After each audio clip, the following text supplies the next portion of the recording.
मित्रांनो, विरोधाभास प्रत्येकाच्या जीवनामध्ये आहे.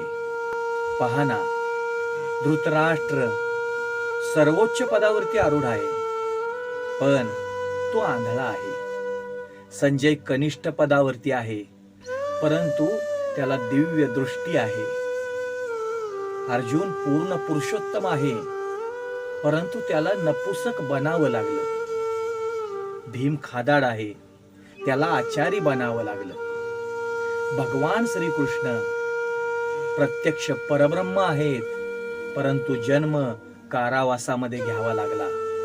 आणि प्रभू रामचंद्र तर ज्यांच्यामध्ये राजा होण्याची पात्रता आहे, परंतु त्यांना वनवासी जीवन व्यतीत करावं लागलं.